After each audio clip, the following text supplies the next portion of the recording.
Game changer para sa mga person with disability ang tampok nating sasakyan today. Modified kasi yan para mapadali at masigurong komportable ang mga naka-wheelchair. Let's change the game and know all about the A-Tram.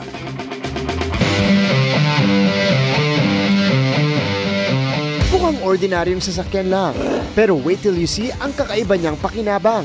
Presenting the A-Trams, or Accessible Transportation Mobile Service, na modified para sa mga persons with disability. Ito yung dahilan kung bakit napakalaki pong tulong to para sa mga PWD natin.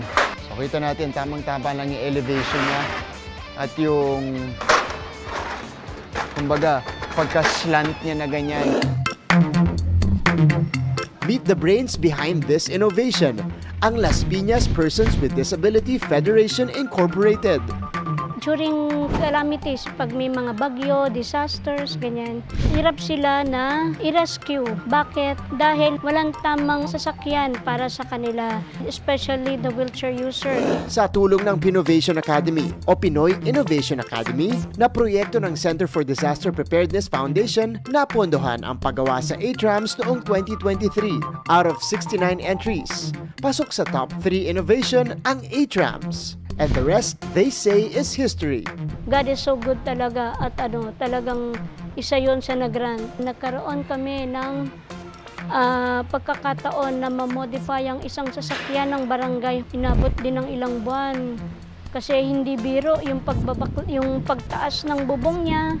Tapos yung loob, winelding pa. Ang isa sa pinaka-matinding criteria namin, kailangan nag-a-address siya ng problema na galing talaga doon sa komunidad.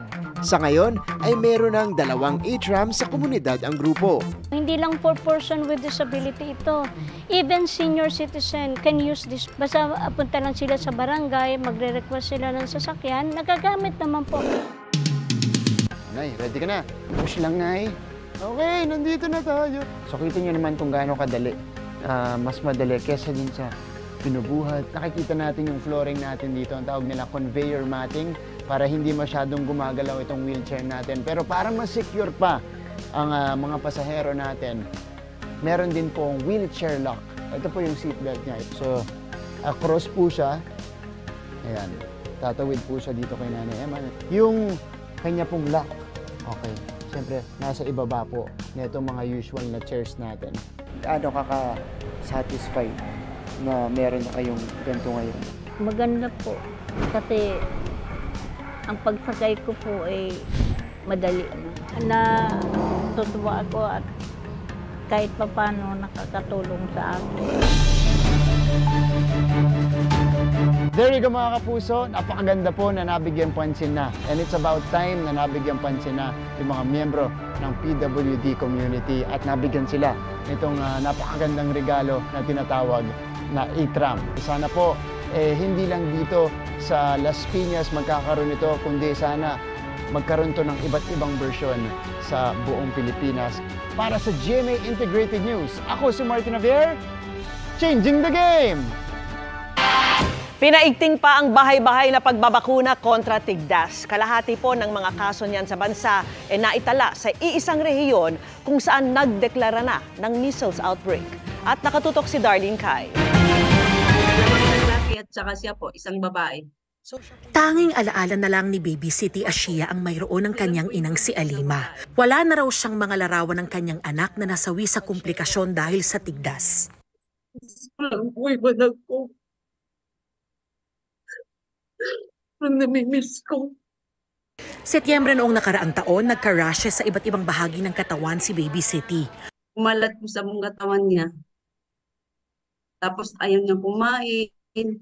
Tapos parang nakawala siya ng lakas. Noong gabi, hindi siya pumakahinga. Dinala namin siya sa ospital. Nung pagdala namin ng ospital, tinignan yung mga doktor, yung sign na ABAS. ABAS ang tawag ng mga maranaw sa tigdas. Unti-unti na raw nang hina si Baby City hanggang pumanaw matapos ang 2 araw sa ospital. Masakit eh. Yun lang po yung anak ko na babae. Isa lang si Baby City sa 300 kaso ng tigdas na naitala mula Enero ngayong taon sa Lanao del Sur. Ayon sa DOH, sa BARM na itala ang halos kalahati ng kabuang kaso ng tigdas sa Pilipinas ngayong taon. Kaya nagdeklara na roon ng measles outbreak nitong Marso. Ang tigdas o measles ay viral infection na lubhang nakahahawa. At mas delikado ito lalo para sa mga sanggol at pwede pa nilang ikamatay. Pero pwedeng maagapan ng bakuna na libre sa health center sa buong bansa. Pwedeng mabakunahan ng mga sanggol na 6 na buwang gulang pataas. Sabi ng DOH, sapat ang supply ng bakuna. Yung problema na lang talaga yung pagbibigay nito sa mga bata. Diyan pumapasok ang usapin ng vaccine hesitancy o yung pag-aalinlangan sa bakuna. Pati na rin ang complacency o pagiging kampante. Dito sa measles, yung hesitancy is more of because of complacency. Why? May mga nanay na nag-report na hindi naman namin kailangan yan kasi pagka nagkaroon ng measles, okay lang, gagaling rin. So it's not fear of the vaccine, but it's more of kampante. Sa BARM, kabilang ang Lanao del Sur, sabi ng lokal na pamahalaan at UNICEF, pahirapan ang pagbabakuna dahil sa mga kumakalat na maling impormasyon. Marami ring iba't ibang sakit na kumakalat sa mga bata. Yung struggle po ng ating mga health workers is due to the vaccine refusal, yung mga misinformations na mahirap i-address because of the previous experiences nila, mga fake news po na naririnig nila. Baka haram daw or bawal para sa kanila ang bakuna. Mataas din po ang malnutrition, mataas din po ang kaso ng iba pang mga sakit dito. Poverty is also very, very high. Kaya po, pag nagsama-sama po yun, talagang isang bata na mayroong measles ay mahihirapan po siyang mag-thrive. Sabi ng DOH, pinaiigting ang pagbabakuna kontra tigdas sa BARM para maabot ang 1.3 million ngayong Mayo. Kami yung pumupunta doon sa bahay kakatok. Tapos tao po, meron ho ba tayong mga chikiting dyan na babakunahan natin? So yun yung intensified na campaign for outbreak immunization. Para sa GMA Integrated News, Darlene Kai, nakatutok, 24 oras. Mga kapuso, magtutuloy-tuloy pa rin ang matinding init pero may tsansa rin ng ulan ngayong weekend. Kaya kung may planong lumabas, heto muna magiging lagay ng panahon. Bukod sa Dagupan, Pangasinan na nagtala ng pinakamataas na heat index na 47 degrees Celsius, mataas din ang naitala sa Kapari, Cagayan. 46 degrees Celsius yan, habang 45 degrees Celsius naman sa Cuyo, Palawan. Ang heat index ay kung gaano kainit ang nararamdaman ng katawan kapag pinagsama ang aktwal na temperatura at dami ng moisture sa hangin. Ngayong weekend, posibleng maulit ang 47 degrees Celsius sa Dagupan, Pangasinan bukas. 46 degrees Celsius din sa Apari at 45 degrees Celsius naman sa Laoag, Ilocos Norte. Nasa 44 degrees Celsius ang inaasahan sa Bacnotan, La Union, Iba, Zambales, Puerto Princesa, Palawan, Virac, Catanduanes at Pili, Camarines Sur. Habang 43 at 42 degrees Celsius naman sa 22 pang lugar. Karamihan diyan nasa Northern Luzon at Eastern Visayas. Pagdating ng linggo, posibleng pinakamainit pa rin sa Dagupan at Apari. Pero, mga kapuso, forecast pa lang po ito at posibleng umakyat pa yan sa mga susunod na araw. Sa Metro Manila, aabot naman yan sa 41 hanggang 42 degrees Celsius. Dahil ang init at moisture na dala ng easterlies ay posible ring makabuo ng mga kaulapan, may tsansa ring umulan. Base sa datos ng Metro Weather, may tsansa ng ulan bukas sa hapon at gabi sa Visayas at Mindanao. Magtutuloy-tuloy yan sa linggo at may pag-ulan na rin sa Bicol Region, Mimaropa, Ilocos Region at Central Luzon. Mababa naman ang tsansa ng ulan sa Metro Manila pero pwede pa yang magbago kaya magdala pa rin ng payong kung may lakad ngayong weekend. Endangered o nanganganib ng maubo sa mga pangolin sa bansa. Isa sa kanila, nakaligtas sa grass fire sa Palawan. Pero may mga lapnos, kaya to the rescue ang Born to be Wild. May report si Doc Nielsen Donato. Dahil sa matinding init ng panahon, may naitalang insidente ng grass fire sa Palawan. Isa ang Palawan sa may pinakamataas na heat index sa bansa. Hindi lang tao ang apektado nito, kundi pati na mga wildlife. Sa isang barangay sa Puerto Princesa, isang pangolin ang namataang palakad-lakad sa katatapos lang na grass fire. Agad itong nirescue ng mga tauhan ng Bureau of Fire Protection ng Puerto Princesa. So yan, dahan-dahan pong kinukuha nung kasama namin yung balintong. itinurn over din nila ito sa Palawan Council for Sustainable Development o PCSD. Nakikita natin parang mayroong mga first degree burns dito sa paa ng pangolin nito. So we need to disinfect it. Amoy naamoy mo yung sunog na grass. Paalala ng mga eksperto, kapag makakita ng wildlife, mas mainam na hayaan na lang ito. Pero kapag may sakit o sugat ang hayop, ipagbigay alam agad ito sa mga otoridad tulad ng PCSD, DNR at PNP. Para sa GMA Integrated News, Doc Nielsen Donato, nakatutok 24 oras. Mga kapuso, ang makapigil hiningang ganda na mayon, pwede kayang masilayan sakay ng hot air balloon. Isa yan sa mga target ng isa sa mga aktibidad ng Magayon Festival 2024. Nakatutok doon live si Jessica Kalinog ng GMA Regional TV. Balitang Bicolandia. Jessica. Emil, mas pinaganda pa nga ang pagsisimula o pag-uumpisa ng Magayon Festival 2024 dahil dinala rito sa probinsya ng Albay ang longest-running aviation activity sa Pilipinas, ang Philippine International Hot Air Balloon Fiesta. Patikim pa lang, pero napabilib na agad ang mga maagang dumagsa sa dating airport ng Legazpi, Albay. Naghugis puso ba naman ang ibinugang usok ng mga aircraft sa kanilang aerobatics? Only Bicol ang tagpo dahil may background itong Bulkang Mayon. Kasi first time yan digdi sa Bicol. Napalook up palalo ang mga bisita nang isagawa naman ng skydiving. Sa saliw ng pambansang awit ay dahan-dahang nagland ang skydiver. Habang nakakabit sa kanyang harness ang malaking watawat ng Pilipinas. Pero lalong naramdaman ang excitement nang palubuhin na ang mga bida. 17 hot air balloons with Mayon as the backdrop.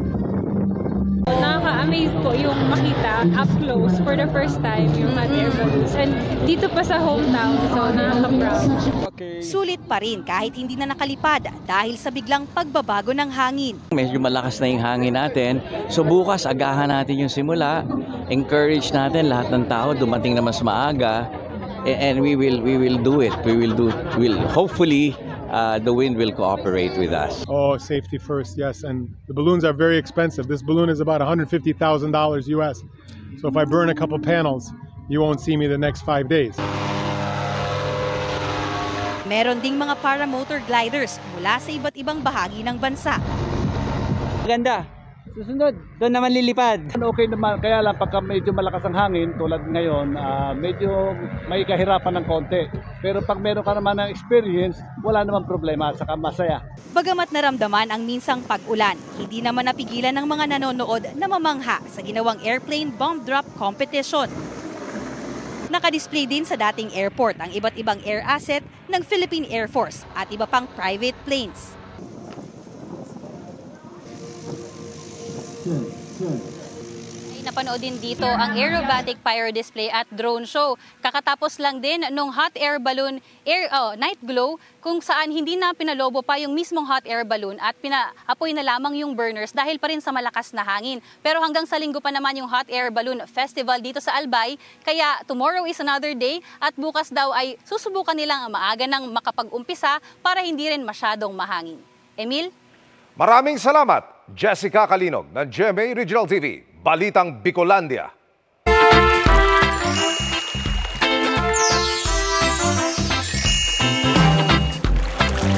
Sa Quirino naman po ang punta natin para sa summer saya sa probinsya at makakasama natin si Carla Abellana. Para sa mga chill at extreme activities doon, sinamahan siya ni Joan Ponsoy ng GMA Regional TV, 1 North Central Luzon. Probinsaya sa Quirino Province. Your summer adventure starts here. At para sa inyong basket of happiness, makikita yan sa Quirino. Pamoso ang pangalan ng probinsya dahil ipinangalan ito kay dating Presidente Elpidio Quirino. Matatagpuan ang lalawigan sa Region 2 na bahagi nga ng Cagayan Valley Region. It was named after President Quirino because when Quirino was established as a sub-province in June 18, 1966, it was President Quirino who signed the law creating the Quirino Sub-Province. Nung nagkaroon ng isa pang batas, creating the province of Quirino in September 10, 1971, nag-decide ang provincial government to name it after President Elpidio Quirino. Capital town ng Quirino Province ang Cabarugis, na kilala sa kanilang water sports. Isang wakeboarding sa mga hindi nyo dapat palagpasin kapag nasa Quirino. Perfect ito lalo na sa mga mahilig sa extreme water sports. Hindi lamang nga mga enthusiast, mga residente o dayo itong naglalaro ng wakeboarding dito sa may Quirino Water Sports Complex. Ilan sa kanilang mga atleta na pinili itong venue for practice ng kanilang nalalapit na kompetisyon.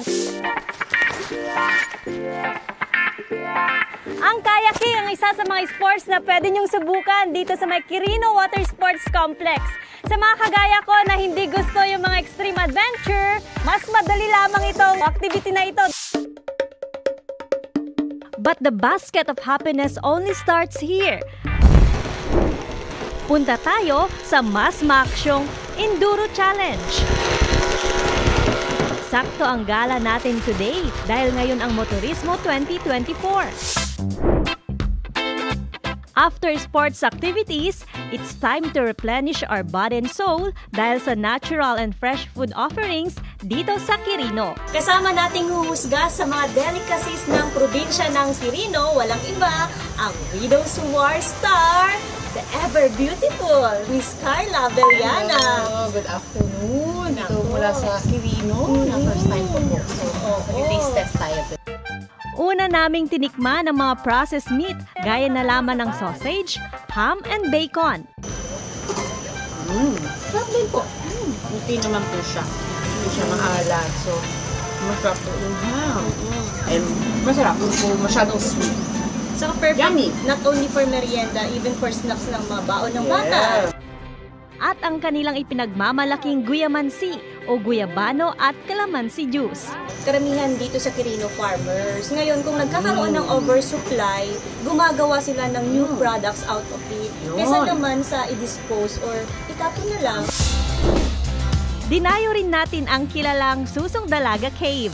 Nasa 180 steps yung kailangang akyatin. Nakaka-enjoy at nakaka-excite na makita nga kung ano nga ba itsura. Sa taas, tanaw ang view ng kapatagan at kabundukan. Marami itong mga malalaking bato o rock formations. Sulit naman yung pag-akyat mo na hinihingal ka. Pero bakit nga ba ito tinawag na Susong Dalaga Cave? Tinawagin itong Susong Dalaga just because of its contour like a woman's breast. Talagang dalawang bundok na magkatabi. Isa lamang ito sa 36 na kuweba sa probinsya. Kulang ang 1 o 2 araw para ma-explore ang Quirino. Maaari ring puntahan ang landingan viewpoint sa bayan ng Nagtipunan kung saan matatagpuan ang makukulay na bulaklak at iba pang water sports sa Governor's Rapids. Talaga namang it's worth it exploring Quirino. Pero marami pang natatagong ganda na ipinagmamalaki ang probinsya. And that's for you to explore. Kaya tara na sa Quirino. Joan Punsoy para sa 24 Oras Summer Saya sa probinsya. Tuloy ang pagsulong ng isang kongresista sa pagtatayo ng nuclear power plant na handa raw tanggapin ang kanyang distrito. Pero ang sabi ng isang grupo, mas mura pa rin ang kuryente mula sa renewable energy. Nakatutok si Maki Pulido. Ngayong napakamahal ng kuryente, dapat bang magtayo na tayo ng mga nuclear plant? Dapat pag-aralan maigi kasi siyempre may kaakibat din yan ang health. Hindi porkit nakatipid tayo dun sa gagamitin natin nuclear, pero kung ang health naman ng bawat isa, manganganib. Sa sobrang taas po ng bill sa kuryente po sa ngayon, mas mapapababa pa po.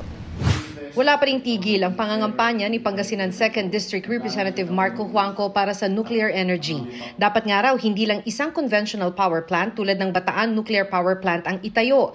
Handa na nga raw ang kanyang mga kadistrito, partikular ang bayan ng Labrador, na maging host kung may itatayo mang nuclear plant. Not only Labrador but the other surrounding towns in my district. I speak about it. Feeling po nila damay sila sa Labrador dahil pag nagkaroon ng libo-libong trabaho sa Labrador, pati Lingayen, pati Bugalyon, pati Binmale, damay na rin po doon sa trabaho. Hinihingan namin ng pahayag ang mga local government sa ikalawang distrito ng Pangasinan. Kabilang sa posibleng benepisyo ayon sa co-chairperson ng Energy Committee sa Senado, ang hindi biglang pagmahal ng kuryente kung magkaproblema sa supply, di tulad sa ibang planta na pinapatakbo ng coal o petrolyo. Pero kailangan pa rin daw pag-aralan. May pros and cons yan. Pero nakita ko, after nung invasion ng Ukraine, nagbago ang isip ng buong mundo. Naging mas bukas ang isip ng buong mundo pagdating sa nuclear power. Pero sa monitoring ng Center for Energy Ecology and Development, kung presyohan na rin lang ang pag-uusapan, renewable energy pa rin ang pinakamura. Hanggang 4 pesos lang kada kilowatt hour. Hanggang mahigit 6 pesos naman ang nuclear, habang mas mahal ang iba pa. Lumalabas lang umanong mura ang nuclear dahil hindi na isasama sa computation ang pag-angkat ng uranium at plutonium na electric consumers ang magbabayad. Sa actual na power supply agreement, ang i-reflect lang nun, magkano yung kwentahan per kilowatt hour doon sa ininvest sa pagtatayo.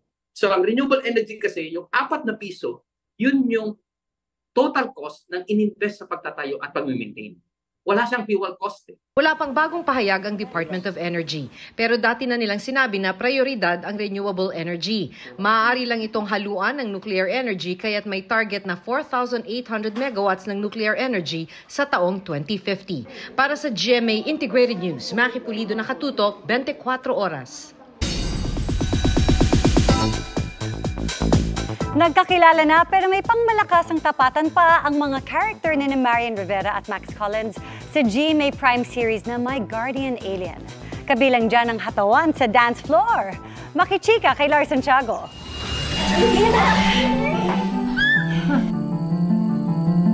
Sa surprise birthday party ni Venus played by Max Collins para kay Carlos na ginagampanan naman ni Gabby Concepcion. Sa episode ng My Guardian Alien kagabi, tila naging spooky.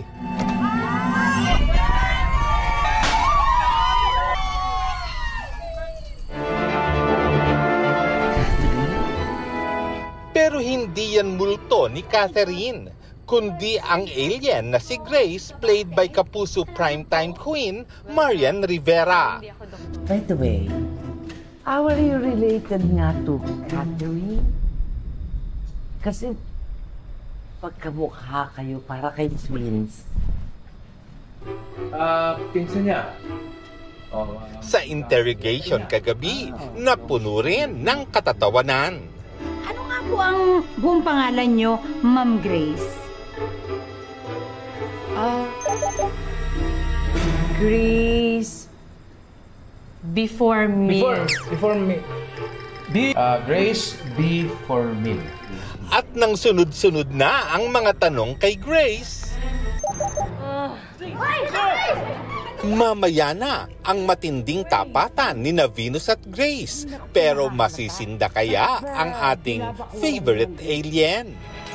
Mabait naman talaga ako, pero masama akong kaaway. Next week, kabang-abang na eksena ang mapapanood dahil mangyayari na ang Girls' Night Out ni Venus at Grace. Masisilayan na rin natin ang hataw moves ni Grace sa dance floor. Kilig to the bones naman ang sweet moments ni Grace at Carlos. Ang kwento ng My Guardian Alien, hindi na lang mapapanood sa TV. Mas marami na rin ang makakabasa ng kwento ni Gren.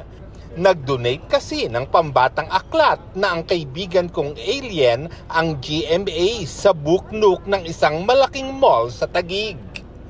Present sa turnover ng aklat ang 4 sa mga miyembro ng cast ng My Guardian Alien. na sina Rafael Andicho, Gabby Eigenman, Arnold Reyes at Christian Antolin. Natutuwa raw si Gabby na sa ganitong pamamaraan maiengganyo nila ang mga bata na muling magbasa ng aklat. Sa panahong ito kasi, mas ginagamit na ng mga bata ang gadget sa pagbabasa. For me, I believe the books are not yet dead, kumbaga. Kasi the technology now, halos lahat ng mga bata nasa iPad, nasa pati yung kahit sa school sa school. iPads or laptops are being used more often now But it's always nice for kids growing up na maka-experience pa rin na this is how you turn a page. Diba? Not swiping it. Si Rafael naman, gusto raw talagang madiskubre ang sarap ng pagbabasa ng aklat. Actually, nag-gadget din po ako pero gusto ko rin try magbasa kasi para mas ma-upgrade pa yung imagination ko. R. Santiago, updated sa showbiz happenings. Handang humarap sa korte ang showbiz columnist na si Christy Fermin kasunod ng reklamong online libel na inihan ni Bea Alonzo sa Quezon City Prosecutor's Office. Sa kanyang programa, sinabi ni Fermin na wala pa silang kopya ng reklamo. Gayunman, iginagalang daw nila ang karapatan ni Bea na magsampa ng anumang kaso. Pero hindi daw ito magiging dahilan para pigilin ang kanyang malayang pamamahayag. Wala pang direktang pahayag si OG Diaz. Di direktang tinukoy pero sa isang post, sinabi niyang makakarating din naman sa amin yan para sagutin sa takdang panahon. Bukod kay Fermin at Diaz, inireklamo rin ni Bea ang co-host nila sa kanilang online show pati na sa isang netizen na nagpanggap umanong malapit kay Bea. And that, my friends, ends our week-long chikahan. Ako po si Iya Araliano. Happy weekend, mga kapuso! Miss Mel, Miss Vicky, Emil. Thank you, Iya. At yan ang mga balita ngayong Biyernes. Ako po si Mel Tiangco. Ako naman po si Vicky Morales para sa mas malaking misyon. Para sa mas malawak na paglilingkod sa bayan, ako po si Emil Sumangil. Mula sa GMA Integrated News, ang News Authority ng Pilipino. Nakatuto kami 24 oras.